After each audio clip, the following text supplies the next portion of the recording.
qui sert de pont entre les Burundais en exil et ceux restés au pays à travers des informations bien fouillées concernant tous les domaines de la vie du pays. Le magazine Humura Burundi est diffusé sur le web via le site de la RPA www.rpa.bi. Humura Burundi. C'est un plaisir de vous retrouver, mesdames et messieurs. Bienvenue à suivre ce magazine Humura de ce samedi 18 janvier 2020, dont voici les titres. Les infirmiers du district sanitaire de Rutana préviennent le programme alimentaire mondial PAM de suivre de près la gestion de l'aide qu'il offre aux différents centres de santé de ce district, car une grande partie n'arrive pas aux bénéficiaires. Le ministère burundais du Commerce reconnaît que le Bureau burundais de normalisation BBN n'a pas les capacités nécessaires pour exercer son travail. Et puis dans le mini-magazine au cœur de la société d'aujourd'hui, nous vous parlons des conflits entre deux syndicats des enseignants et la coalition des syndicats Kosesona, des conflits liés aux retenues forcées de 500 francs sur les salaires des enseignants. Onésime Dushimagizé à la présentation, Lissi Kabera assure la mise en onde, Inès Gakiza à la prise d'image. Tout de suite, le développement de ce magazine. Bonjour mesdames et messieurs, 4 journalistes sont actuellement en détention au Burundi. Blaise Pascal Karumiye, correspondant de la radio Isanganiro en province Karuzi, est détenu au cachot du commissariat de police de cette province depuis l'après-midi de ce jeudi 16 janvier 2020. Il a été emprisonné sur ordre du procureur de la République à Karuzi. Le correspondant de Isanganiro est victime d'un reportage qu'il a fait sur la mauvaise gestion des fonds donnés par le gouvernement aux coopératives sanguines des différentes communes de cette province. Blaise Pascal Karumiye rejoint 4 journalistes de Iwachu, privés de liberté depuis déjà 89 jours. Egide Harimana, Terence Mozenzi, Agnès Ndirubusa et Christine Kamikazi sont détenus à Bubanza où ils s'étaient rendus pour faire un reportage sur l'insécurité qui prévalait en commune Musigati. Ils ont alors été accusés de complicité d'atteinte à la sûreté intérieure de l'État. L'équipe de Iwachu attend le jugement qui sera rendu par le tribunal de grande instance de Bubanza au plus tard à la fin de ce mois. Gouvernance à présent, les infirmiers du district sanitaire de Rutana préviennent le programme alimentaire mondial PAM de suivre de près la gestion de l'aide qu'il offre aux différents centres de santé de ce district, car une grande partie n'arrive pas aux bénéficiaires. Ces infirmiers alertent le PAM au moment où certains centres de santé de ce district se préparent déjà pour recevoir de cette organisation une assistance destinée aux victimes de la malnutrition au cours de cette année. Le point avec Marie-Ange Ilakoz. La dernière fois, ils m'ont inscrit sur la liste et m'ont dit que je reviendrais prendre de la nourriture. Mais ce qui est étonnant, lorsque je suis revenu pour demander où en est le dossier, ils m'ont répondu que le PAM n'a pas encore emmené la nourriture. Mais nous savons qu'il y a certains qui ont déjà reçu cette aide. Celui-ci est l'un des habitants du district sanitaire de Rutana qui se lamente comme quoi il n'a pas eu de l'aide du PAM alors qu'il a été mis sur la liste des bénéficiaires de cette assistance. Ces grogne de la population surviennent au moment où une visite des bailleurs sur terrain pour une évaluation de cette aide est prévue le mois prochain. Les centres de santé qui sont concernés par cette visite sont entre autres les centres de santé Kasakuza, Kivoga, Ngara et Kiguhu. Les infirmiers de ces différents centres de santé apprécient les efforts du PAM dans l'octroi de cette aide, mais dénoncent sa mauvaise gestion par les titulaires des centres de santé. Nous avons encore besoin de l'aide, mais nous supplions le PAM de suivre de près la gestion de cette aide, car elle ne parvient pas à tous les bénéficiaires. Nous lui demandons de faire également des efforts dans le suivi de la distribution de cette aide, qui nous sera bientôt offerte, afin qu'elle ne soit pas détournée comme celle de l'année dernière.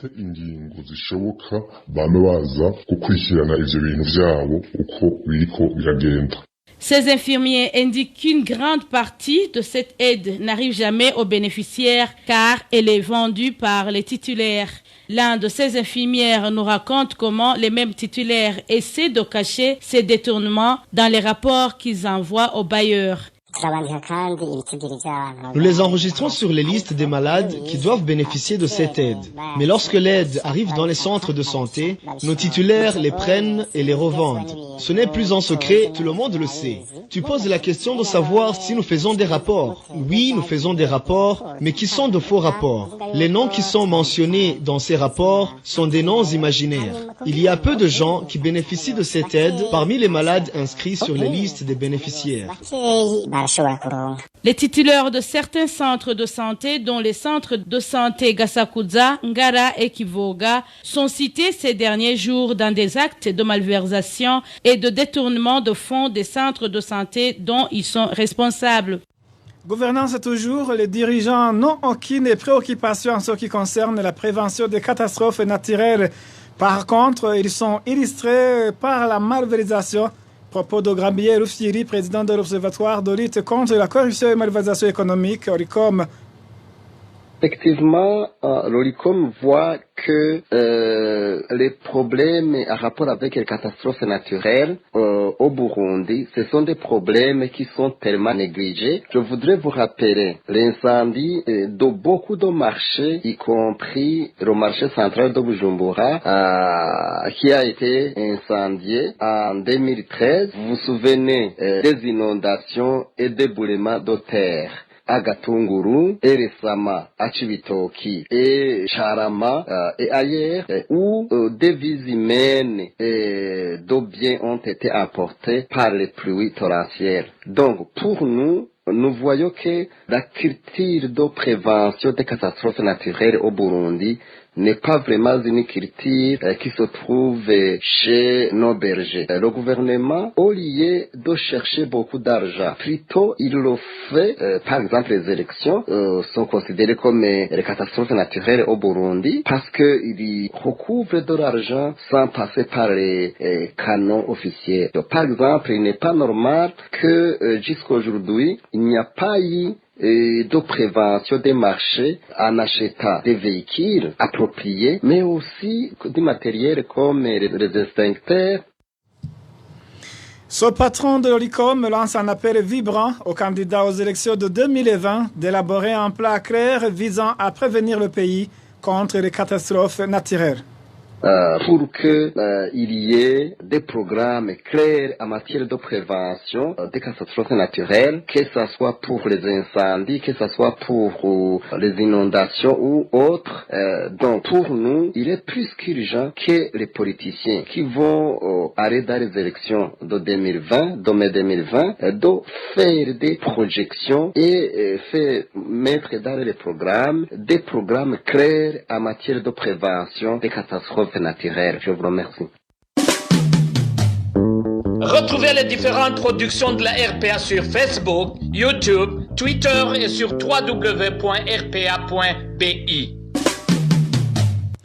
Page économie, le ministère burundais du Commerce reconnaît que le Bureau burundais de normalisation BBN n'a pas les capacités nécessaires pour exercer son travail.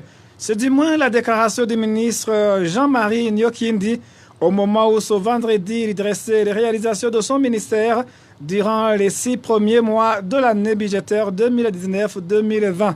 Le BBN est chargé de contrôler la qualité des produits burundais ou importés. Le point avec Roger Diveremèche. Dans sa présentation, le ministre Jean-Marie Nyokindi s'est félicité que le BBN, dont le travail est celui d'examiner la qualité des produits locaux et importés, a bien exécuté sa tâche. Identifier et retirer du marché les produits périmés et les produits contrefaits à des fins de protection des producteurs et des consommateurs. Le ministre Jean-Marie Nyokindi a par contre confirmé que ce bureau manque des experts et des matériels suffisants pour bien accomplir son travail. Les services du ministère du Commerce, de l'Industrie et du Tourisme se sont heurtés à certains défis et contraintes dans la réalisation du plan d'action annuel 2019-2020, dont les plus importants sont l'insuffisance des moyens pour l'encadrement des activités commerciales, industrielles, artisanales et touristiques sur terrain. Le manque d'infrastructures appropriées, laboratoires et équipements, et insuffisance du personnel qualifié pour le Bureau burundais de normalisation et contrôle de la qualité BBN. Par ailleurs, le ministre burundais du Commerce confirme que son manque de matériel auquel le BBN fait face a déjà causé des conséquences, surtout dans le secteur de la construction. Ce qu'on était en train de faire même hier avec le ministère des Finances, c'était pour demander des équipements pour examiner les matériaux de construction comme le ciment, comme les fers à béton, comme les briques. Donc ça c'est une nécessité parce que vous savez qu'il y a quelques accidents avec les constructions, spécialement les constructions en étage, lorsque on n'a pas fabriqué le fer à béton suivant les normes. Enfin, Jean-Marie Nyokindi a mentionné que le BBN a besoin de nouveaux bâtiments afin que même les étrangers qui le visiteront admirent ce bureau avant de solliciter ses services. Eh bien, merci Eloge Divin Mécha. Le système de transfert de monnaie virtuelle et crypto-monnaie est une des formes d'escroquerie ou de paradis fiscal opérées par certaines entreprises œuvrant derrière le masque des associations. Ce sont les propos de Faustin Ndikumana, expert indépendant dans le domaine de l'économie. Il explique comment fonctionnent ces entreprises et les risques que courent les membres adhérents à ces compagnies. Faustin Ndikumana. D'abord, si cet investissement se fait de façon virtuelle, ça veut dire qu'on n'aura pas même à savoir là où il faut réclamer, où va cet argent. L'argent est conservé où? Encore une fois, si on analyse la structure de perception de ces fonds, on joue sur l'escroquerie de la loi du grand nombre. Si tu verses 400 000, on va te payer après avoir sensibilisé, après avoir fait recruter au moins 4 personnes. Ça veut dire on te paye parmi l'argent des autres. Si vous amenez 4 personnes, de 4 personnes amènent d'autres 4 personnes, 16, le circuit va se fermer une fois on ne parvient plus à avoir les nouveaux venus. Or, si on vous escroque, on vous demande aussi à escroquer d'autres personnes pour que le circuit reste sans fin. Je crois que même à voir comment ces histoires d'investissement prolifèrent dans les pays où il y a des espoirs, où les gens ne savent pas comment investir, où le hasard est privilégié par une grande partie de la population. Je crois bien que surtout en Afrique et aussi au Burundi, c'est là où ces sociétés de type prolifèrent. Encore une fois, au niveau de la loi, comment une société qui fait le commerce de l'argent sans faire ce commerce de cet argent, comment est-ce qu'il s'agit sous forme d'une ASBL pour contourner le paiement des impôts, par exemple? Combat qu'il y a quelque chose de louche. Il faut le respect de la loi. Une société doit prouver l'apport en capital, le montant de son investissement. C'est dans le cas d'un investissement direct étrange, le siège, et en cas de perte, qui va être responsable. L'agence de profit d'investissement doit enregistrer ces sociétés, payer des impôts. La Banque de la République doit avoir une réglementation par rapport à cela et le suivi. Faustin Ndikumana s'exprime après la décision du ministre de la Sécurité publique, Alain Guillaume Bunyoni, d'interdire le système de transfert de monnaie virtuelle et crypto-monnaie, une décision qui ne s'applique pas à certaines autres compagnies exerçant la même activité. Une courte pause, nous poursuivons avec le mini-magazine au cœur de la société. Dans le mini-magazine au cœur de la société d'aujourd'hui, nous vous parlons des conflits entre les syndicats des enseignants et la coalition des syndicats COSESONA, des conflits liés aux retenues forcées de 500 francs sur le salaire des enseignants. Que dit la loi? C'est dans ce mini-magazine présenté par Bertrand Ngendakuriyo. Au cœur de la société. Au cœur de la société est une émission de tous les samedis, préparée en synergie par les radios Inzamba Agateka Kawe, Radio RPA Ijuya Wanyagihugu, ainsi que la radio-télévision Renaissance. Le syndicat des enseignants et professionnels de l'éducation, CPEDUC, un sigle, et le syndicat général du personnel professionnel de l'éducation du Burundi, CGPBU, s'opposent aux retenues forcées de 500 francs burundais qui seraient effectuées par la COSESONA sur les salaires des enseignants. Son montant sera destiné à assurer le bon fonctionnement de la coalition COSESONA et les différentes assistances de solidarité. Que disent les lois et les règlements sur l'adhésion et le retrait à la source sur un salaire d'un fonctionnaire? Les réponses, c'est dans ce magazine au cœur de la société de ce samedi 18 janvier 2020. À la présentation, Bertrand Ngendakuriyo, bienvenue.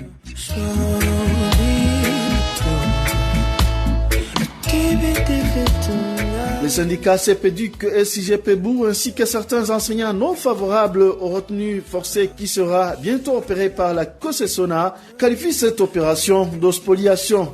Écoutez, certains d'entre eux, ils étaient au micro de Thierry Biguilindavi.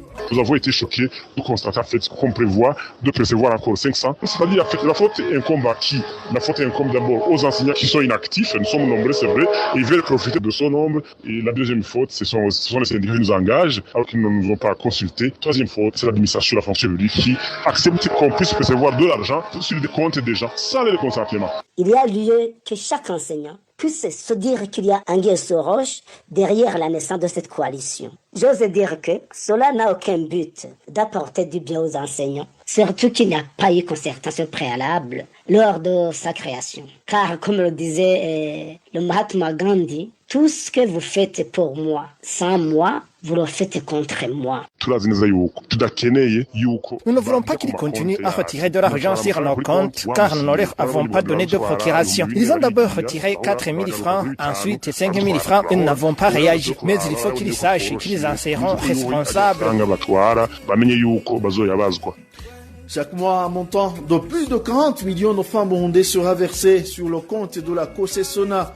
N'est-ce pas, Emmanuel Nyungeko? La coalition spéciale des syndicats des enseignants pour la solidarité nationale et la défense des droits sociaux professionnels COSESONA en sigle a vu le jour au début de l'année 2017. Deux syndicats, CGPBU et CPDUC, ne sont pas membres de la coalition. La COSESONA prévoit retirer à partir de ce mois de janvier une somme de 500 francs sur les comptes de tous les enseignants qui seraient destinés à assister les vulnérables et aider les enseignants en difficulté. Deux responsables des syndicats CGPBU et CPDUC au niveau national sont en détention depuis le 9 janvier dernier. Il en est de même pour le président du syndicat CPDUC en province Muramvya, incarcéré depuis le 13 janvier. Tous sont accusés d'atteinte à l'honneur et à la sécurité des responsables de la COSESONA et de s'opposer contre la retenue de 500 francs par mois et par enseignant. Au Burundi, les enseignants sont au nombre de 81 717. La somme collectée par mois sera de 40 858 500 francs.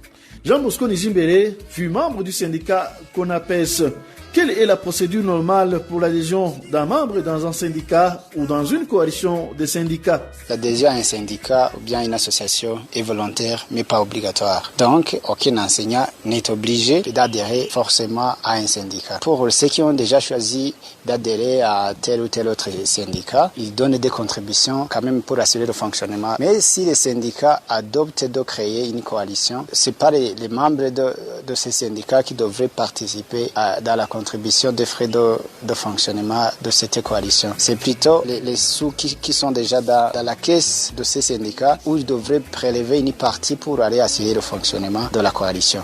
Quant à la retenue sur salaire en cas de versement des cotisations, que dit la loi? Maître Syriac Nibitegeka. Le Code du travail burundais et le statut des fonctionnaires prévoient des dispositions de protection du salaire. Il y a des dispositions autour de la retenue à la source des salaires. Toute retenue à la source qui n'est pas prévue par la loi doit être autorisée par la personne concernée. Donc il s'agit d'un droit de propriété. On ne peut pas y porter atteinte sans requérir l'autorisation expresse du titulaire du salaire. Le syndicat est là pour protéger les membres. Il est surprenant en fait que ces syndicats qui contribuent à porter atteinte aux droits des membres alors qu'ils étaient censés les défendre.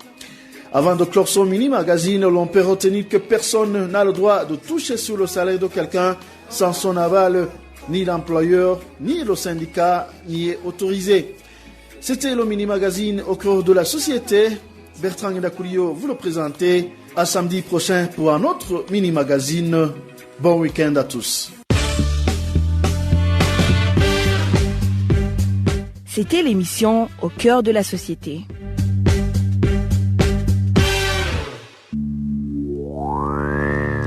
Eh bien, mesdames et messieurs, c'est parti que prend fait son magazine. Merci de nous avoir suivis. Merci aussi à l'équipe technique pour sa bonne collaboration. Onésime de Chimagizé, j'étais à la présentation. Excellente soirée à tous. Au revoir.